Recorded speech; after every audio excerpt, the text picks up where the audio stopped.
Nabi Muhammad bukan Nabi yang biasa. Nabi Muhammad adalah Nabi yang penolong kita nanti di hari kiamat. Seandainya kita masuk neraka Jahannam, masih ada harapan kita dapat syafaat Nabi Muhammad SAW.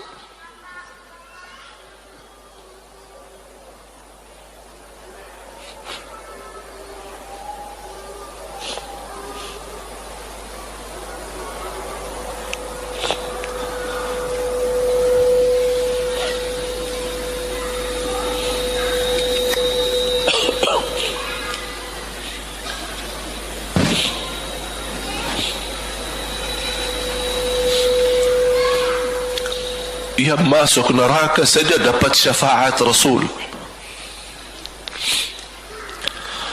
Jadi sejauh mana kita bisa mencintai beliau, sejauh mana kita minat mempelajari kehidupan beliau, sejauh mana kita mengenal sunnah-sunnah beliau. Di zaman ini, umat yang paling bodoh terhadap beliau kita, umat Islam. Kita umat Islam banyak hal yang tidak tahu tentang beliau. Tidak tahu bagaimana berjuangan beliau, bagaimana doa beliau untuk kita, bagaimana kesedihan beliau kalau ada di antara kita yang kena musibah atau keburukan, apalagi masuk neraka. Siti Aisyah radhiyallahu anha,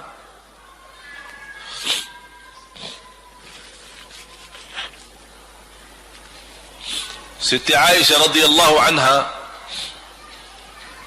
pernah minta sama Rasul doa. Ya Rasulullah, tolong doakan saya. Rasul mendoakan, Allahumma ighfir li Aisyah ma taqaddama min dhanbiha wa ma ta'akhkhar, ma qaddamat wa ma akharat, wa ma asarrat wa ma a'lanat. Ya Allah, ampunilah dosa-dosa istriku Aisyah, dosa yang lama, dosa yang baru, dosa yang terang-terangan maupun dosa yang tersembunyi. Siti Aisyah menaminkan doa Nabi Muhammad dan menangis dan bangga dan senang. Saking senangnya, saking bahagianya, dia tertawa sambil Rasul melihat Siti Aisyah. Senang wahai Aisyah? Apakah kamu senang dengan doaku? Kata Siti Aisyah, bagaimanakah aku tidak senang? Aku justru merasa bahagia dengan doamu untukku ya Rasulullah. Apa kata Rasul? Ketahuilah wahai Aisyah, ketahuilah doaku yang baru ini untukmu, itulah selalu doaku untuk umatku di setiap salat. Itu doa Nabi kita buat kita. Setiap beliau salat mendoakan kita, ya Allah ampuni dosa umatku, dosa yang lama, dosa yang baru, dosa yang sembunyi, dosa yang terang-terangan. Setiap salat itu doa Nabi kita, Nabi Muhammad SAW untuk kita semua. Apa yang diminta oleh Rasul? Rasul tidak minta banyak dari kita. Salah satu yang diminta oleh Rasul dan memohon, satu itu berbanyak, itu satu-satunya yang Rasul minta banyak. Selain itu Rasul tidak pernah minta banyak. Satu-satunya Rasul minta banyak. Apa? Salawatlah kepadaku, berbanyaklah salawat kepadaku. Mengapa Rasul minta berbanyaklah salawat kepadaku? Kenapa tidak minta amalan yang lain untuk dibanyakkan salawat atau amalan yang lain? Mengapa hanya salawat? Rasul berpesan berbanyaklah salawat kepadaku, karena Rasul tahu dengan kita berbanyak salawat kita akan dijamin dapat syafaat beliau, dan itulah beliau yang diinginkan. Bukan hanya dapat syafaat, bahkan Rasul sendiri bersabda, aqrabukum minni majlisan yaumal qiyamah, yang paling dekat kepadaku hari kiamat, yang paling banyak salawat kepadaku. Bahkan berita gembira bagi seorang hamba umat Nabi Muhammad SAW, akthiru alayya minas salati yawmal jumu'ati wa laylataha fa inna salatakum tablughuni haitsu kuntum. Ini keistimewaan khusus, kelebihan amalan yang utama, bahkan yang terutama di hari Jumaat dan di malam Jumaat, fokus hanya bersalawat kepada Rasul. Mengapa? Karena Rasul yang berpesan, Rasul yang minta. Rasul berpesan, berbanyaklah salawat kepadaku malam Jumaat dan hari Jumaat. Mengapa ya Rasulullah khusus hari Jumaat dan malam Jumaat? Karena salawat kalian Allah sampaikan kepadaku. Kata guru saya, barang siapa yang ingin Rasul kenal dengan dia, berbanyaklah salawat kepada beliau. Karena langsung nama kita akan sampai. Ya Rasulullah, ini salawat bapa dan ibu dari Bandung. Kan sampai. Ada riwayat, ada malaikat khusus tugasnya setiap kita bersalawat dibawa kepada Rasulullah sallallahu alaihi wasallam. Allahu akbar. Bahkan ada orang bertanya kepada guru saya, Syekh Muhammad ibn Mukhtar Asy-Syanqiti, dan beliau masih hidup. Subhanallah, ketika di salah satu pertanyaan di majlis ta'lim di Masjid Nabawi, ada orang bertanya, mana yang lebih diutamakan di hari Jumat? Banyak baca Quran atau banyak salawat? Kita milih yang mana? Beliau menjawab dengan jelas, dengan tegas, di hari Jumat dan malam Jumat lebih utama banyak salawat daripada banyak baca Quran. Mengapa? Karena kata beliau, karena itulah permintaan Rasul sendiri. Berbanyaklah salawat kepadaku di hari Jumaat dan di malam Jumaat. Dan banyak riwayat yang lain. Kalau saya sebutin manfaat, keutamaan salawat kepada Rasul, lebih daripada 100 manfaat. Menghilangkan kesusahan, memberi kemudahan lunasi hutang, menyembuh penyakit, menjamin ampunan dosa, mendapat 10 rahmat, mendapatkan syafaat Rasul, posisi kita semakin mulia. Setiap kali kita salawat semakin naik darajat kita. Barang siapa yang salawat kepadaku 10 kali, dapat 10 kebaikan, dapat 10 rahmat, dihapus 10 kejahatan, dan naik 10 darajat, dan di akhirat dapat syafaatku. Luar biasa. Hadis yang terakhir, Ubay bin Ka'ab radhiyallahu anhu berkata, ya Rasulullah, aku suka berdoa. Karena salawat, arti salawat adalah doa. Arti salawat, doa. Ya Rasulullah, aku suka berdoa. Berapa dari doaku saya jadikan untukmu? Artinya berapa persen ya? Kalau bahasa kita, berapa persen kira-kira? Kalau misal saya doa 10 menit, berapa menit untuk Rasul, dan yang sisanya buat aku? Contoh, aku kalau berdoa, ya Allah ampuni dosaku, ya Allah murahkan rezeki, sembuhkan penyakit, Allahumma salli ala Muhammad wa ala ali Muhammad. Berarti lebih banyak untuk diri kita, baru untuk Rasul. Sahabat itu, ya Rasulullah bertanya, ya Rasulullah, berapa bagian dalam doaku saya jadikan untukmu? Apa kata Rasul? Kata Rasulullah SAW, ma syi'ta wa in zitta fahuwa khairul lak. Ya terserahmu. Mau doa bagaimana untukku? Ya terserahmu. Tapi semakin banyak untukku, semakin banyak manfaatnya untukmu. Apa kata sahabat? Ya Rasulullah, saya akan jadikan separuh doaku hanya salawat kepadamu. Artinya kalau saya doa 10 menit, 5 menit salawat dan 5 menit doa untuk diriku sendiri. Apa kata Rasulullah? Terserahmu. Wa in zitta fahuwa khairul lak. Kalau kamu berani tambah, itu jauh lebih baik untukmu. tawar-menawar sama Rasulullah SAW, sampai di ujung hadis beliau berkata, ya Rasulullah, saya janji doaku semuanya untukmu. Artinya apa? Kalau dia angkat tangan berdoa, tidak satu pun minta buat dirinya. Bismillahirrahmanirrahim. Allahumma salli ala Muhammadin wa ala ali Muhammad. Allahumma salli ala Muhammadin wa ala ali Muhammad. Allahumma salli. Sampai selesai. Tidak minta ampunan, tidak minta rezeki, tidak minta sehat, tidak minta keturunan, tidak minta apa-apa. Hanya fokus dengan salawat. Karena dengan salawat, apa yang kita niatkan terkabul.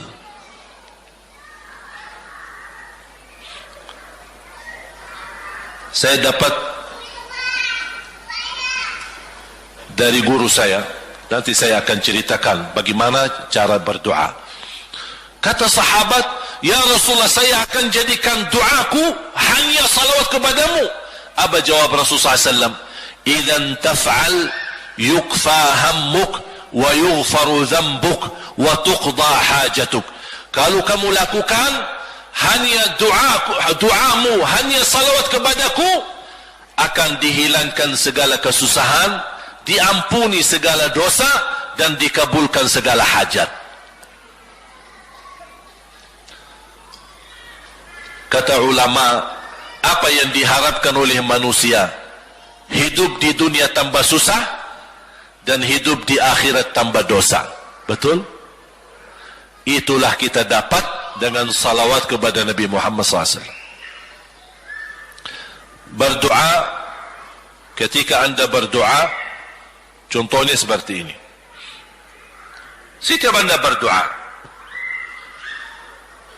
biasa mulai dalam bismillah dan memuji Allah Subhanahu wa ta'ala.